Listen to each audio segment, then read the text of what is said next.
¿Cómo podemos transmitir el mensaje de Islam a los no musulmanes de manera efectiva? Pues muy sencillo, cuando vayas a hacer divulgación de Islam a los no musulmanes no hace falta decir ningún sermón, charla y menos entrar en las discusiones o debates o darles 20 folletos diferentes. Nuestro creador nos ha puesto la obligación que es la de transmitir el mensaje. ¿Qué mensaje es? Pues muy sencillo. El único libro que hay, Sagrado Corán. Tenemos que intentar que cada persona tenga la traducción referente en el país que viva y que hagamos llegar este mensaje a toda la humanidad, a los vecinos, amigos, en las reuniones, eventos, en el trabajo. En cada momento llevemos una traducción de Corán con nosotros para regalar a las personas este mensaje de advertencia de que la vida empieza después de la muerte realmente. ¿Y cuál es el propósito de la vida? Resto de trabajo ya lo hará el propio Sagrado Corán. Así que transmite de la manera más bonita, más simpática este Corán, diciendo brevemente que se nos ha llegado la noticia de que este libro es de Dios. Y si alguna vez tienes tiempo, echa un vistazo. Y si tenemos capacidad de explicar una introducción breve, mejor. De todas maneras ya lo dejaré grabado ahora para que lo podáis compartir, o también dejaré por escrito. También lo podemos hacer por escrito también. Ambas cosas lo haré. Esta breve introducción por escrito y el Sagrado Corán haciendo llegar a cada rincón del universo, a cada persona, ya sea vía física o telemática, con esto nuestra obligación ya habrá terminado totalmente. Y les sugiero por favor que no haga nada más que esto. Después la persona irá y lo dejará por ahí, pues que al final lea o pueda que se moleste, ahí se queda. La decisión está en su mano. Si tenemos en cuenta cuando Corán fue presentado en su momento ante la gente de Arabia, se molestaban y ni siquiera escuchar. Así que paciencia. Y si la persona finalmente le llama la atención el Corán y sigue adelante, entonces querrá aprender la religión. Ahí es donde empieza nuestra obligación de enseñarle la religión, etc. Pero hasta que no haya una iniciativa por su parte, no haga nada. Pero cuando haya un interés es cuando se educa, se enseña, y ahí los musulmanes tenemos obligación de ser cooperativos. Ahora, atentos que os explico brevemente la introducción. Primer punto, para presentar Islam, que nos ha transmitido sus mensajeros desde Adán hasta el último profeta Muhammad, haremos en 3 palabras sencillas. Primero, creer en Dios, es decir, este universo tiene un creador y se llama Dios, y al que nos sometemos, y es el Rey de todopoderoso mundo. Segundo, que un día nos encontraremos con Él después de la muerte, y ahí empieza la vida verdadera, y ahí tendremos que rendir cuentas, y la base de cuentas, por último, son las buenas obras. Segundo punto, después de decir esto, cuando vayamos a regalar este libro Corán a alguien, en la introducción brevemente también diremos que el mensajero llamado Muhammad se le reveló el Corán. Es el último mensaje para toda la humanidad antes del día de juicio final. Y aparte de ser el mensaje, es la advertencia, y advirtió a su comunidad el profeta que era el representante de Dios en la tierra. Si no creían en él y su mensaje, que él implementaría un réplica del día de juicio final, pero en la tierra. Al ver que negaron de él después de transmitir el mensaje, él implantó el día de juicio, pero en la tierra, una réplica. Esto es una historia establecida que se quedó grabada para siempre. Tercer punto, ni el profeta Muhammad es el primer profeta de Islam, más bien es el último, y menos vino con el Islam hace 1400 años. Y finalmente el Corán no es el primer libro de Islam. Desde la creación de nuestro padre Adán, el Islam es la religión es la forma de vida innata, desde nuestro padre Adán, pasando por profeta Noé, Abraham, Moisés, Jesús y por último Muhammad. Todos han venido con el mismo mensaje de advertencia y propósito. Y el Corán no es el primer libro, más bien es la confirmación de libros anteriores como Evangelio de Jesús, la Torá de Moisés, Salmos de David y por último Corán de Muhammad. Todos los musulmanes creemos en todos los profetas y libros divinos.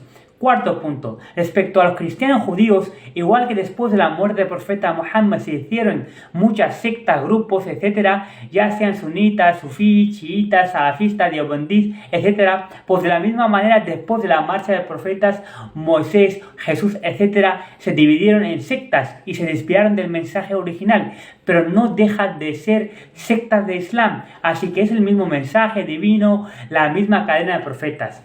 Quinto punto, y es el más importante, los principios para entender el Corán respecto a su tema. El Corán es una narración de inzar, es decir, advertencia de profeta.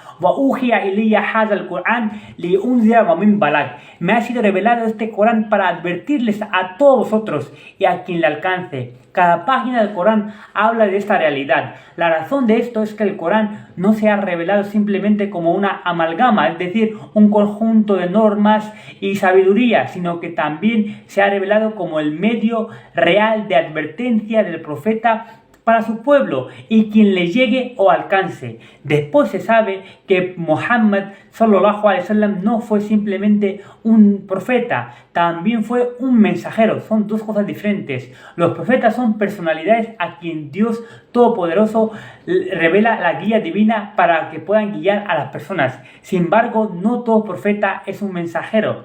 La mensajería es una posición otorgada solo a algunos profetas. Según los detalles proporcionados por el Sagrado Corán, un mensajero decide el destino de sus destinatarios e implementa el juicio del juicio final de Dios sobre ellos en este mismo mundo, una réplica. El Corán nos informa que esta fase final es el esfuerzo de predicción de un mensajero, viene después de pasar por las fases de advertencia, de tomame hujja, aclaración de signos, o también se podría traducir como transmitir mensaje de manera concluyente. La verdad, hijra, es decir, después de llamar un tiempo y al no escuchar su mensajero, emigra en esta fase que el tribunal divino de justicia se instala en esta tierra. El castigo se aplica a los que rechazan la verdad y los que lo han aceptado son recompensados y de esta manera se presencia un día de juicio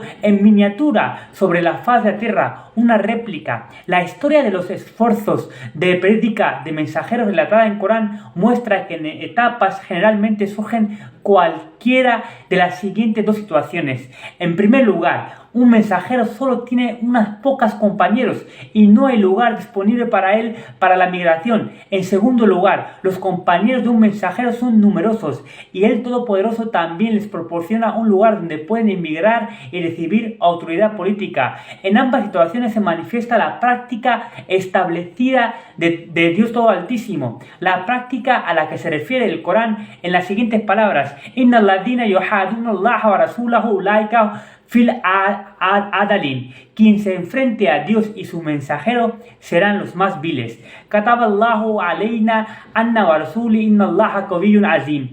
Dios ha decretado: mi mensajero y yo venceremos. Dios es fortísimo y todopoderoso. En la primera situación, una vez que un mensajero ha dejado a su pueblo, el castigo divino en forma de furiosas tormentas, ciclones y otras calamidades descienden sobre aquellos que lo han rechazado y los destruyen por completo. Es evidente del Corán que la gente de profeta Noé, Lot, Saleh, Shoaib, además de otros, se encontraron con este terrible destino. La única excepción en este caso fueron los israelitas, dado que adhirieron principalmente al monoteísmo. En lugar de la aniquilación, el castigo de la subyugación les fue impuesto una vez que el profeta Jesús los dejó. En la segunda situación, un mensajero y sus compañeros someten a su nación por la fuerza. En este caso, a los destinatarios de mensajeros se les da un respiro más porque él entrega la verdad a la gente del lugar al que han negado hasta el punto de que ellos también se quedan sin excusa para negarlo.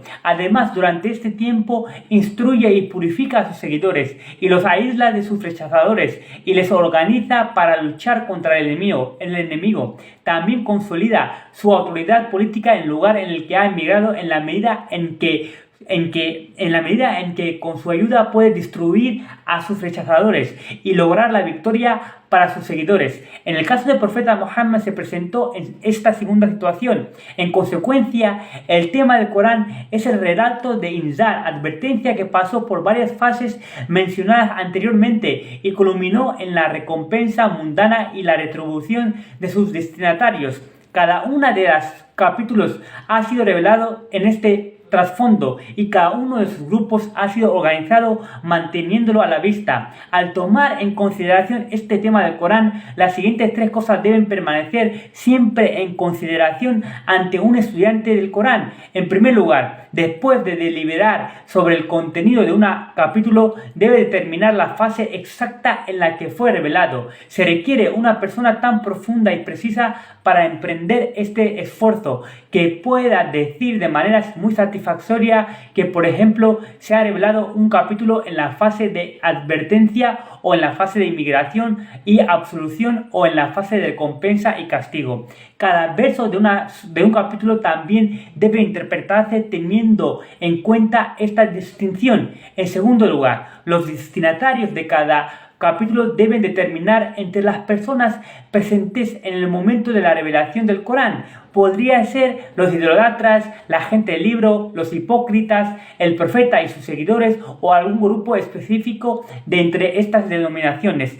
También debe determinarse si partes de un capítulo se dirige a un destinatario secundario además del principal. En consecuencia, el antecedente de cada pronombre, la entidad a la que se refiere cada artículo definitorio, alif, la, mim, la, y la connotación de cada término y expresión debe determinarse a la luz de los destinatarios del capítulo. En tercer lugar, debe determinarse especialmente en el caso de las directivas que se relacionan con la yihad, la supremacía de la verdad y la autoridad política como resultado de esta supremacía, si son una directiva permanente de la Sharia o si se relacionan específicamente con los destinatarios de los tiempos proféticos, y la directriz no pueden extenderse más allá de estos destinatarios. Para los que son musulmanes o serán o leen este libro, todos sabemos que existen rituales de adoración en Islam como rezo, ayuno, zakat, impuesto, peregrinación, y muchos se preguntan por qué el Corán lo menciona